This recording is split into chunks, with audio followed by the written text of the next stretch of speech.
et bonsoir Ibrahim. Bonsoir Salimata Ndao.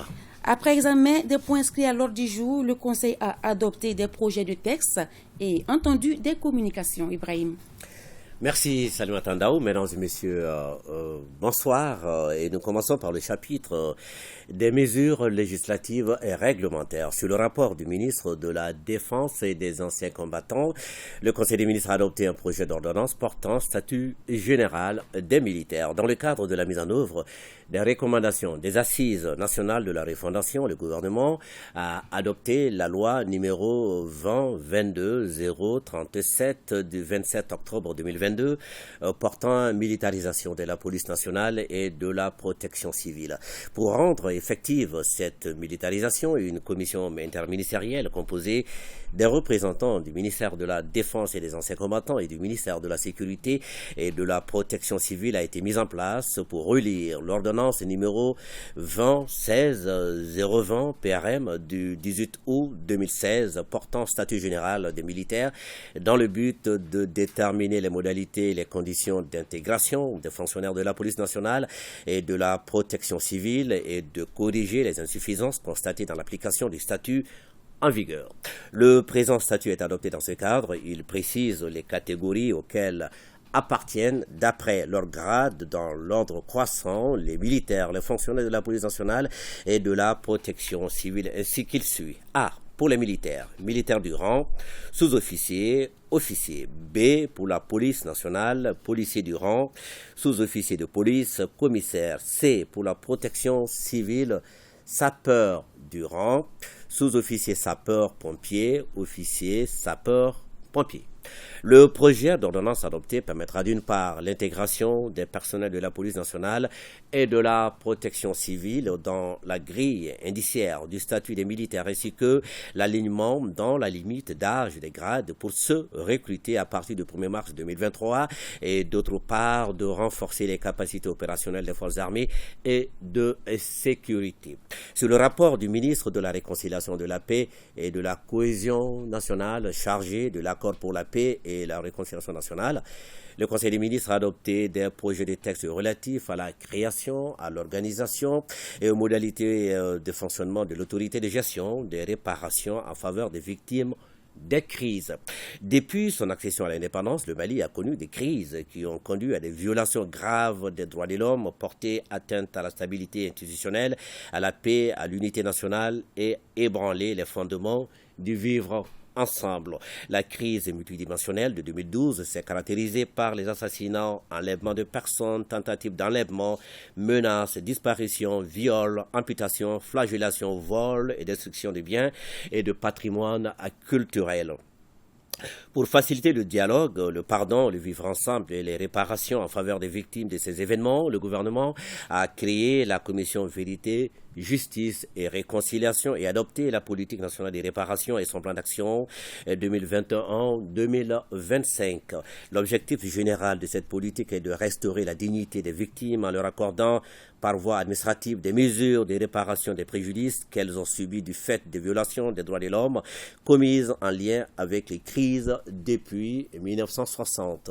Les projets de texte adoptés créent, sous la forme d'autorité administrative indépendante, l'autorité de gestion des réparations en faveur des victimes des crises avec pour mission d'assurer la gestion des réparations des préjudices causés par les violations graves des droits de l'homme lors des crises au Mali depuis 1960 en faveur des victimes ou leurs ayant droit.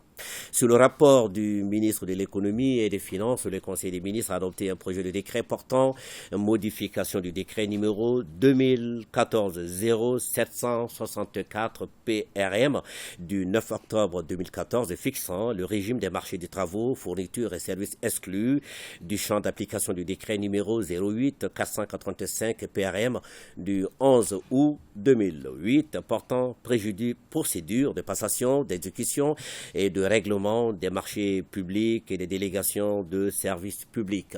Le champ d'application du Code des marchés publics exclut les marchés de travaux, de fournitures et de services relatifs aux besoins de défense et de sécurité nationale exigeant le secret pour lesquels la protection des intérêts essentiels de l'État est incompatible avec des mesures de publicité. Le décret numéro 2014-0764 PRM du 9 octobre 2014 a été adopté en vue de définir les conditions de mise en œuvre pratique de cette disposition dérogatoire, de fixer les règles propres à la passation des marchés concernés et de déterminer le périmètre d'application du secret en matière de défense et de dresser une liste de travaux, de fournitures ou de prestations dont l'acquisition peut justifier le recours à la dite procédure.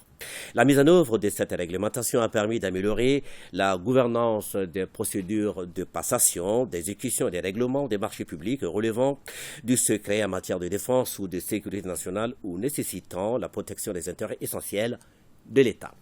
À l'épreuve des faits du temps, notamment l'évolution de la situation sécuritaire qui a conduit à une adaptation des capacités des forces armées maliennes avec l'apparition de besoins nouveaux non pris en compte dans l'annexe du décret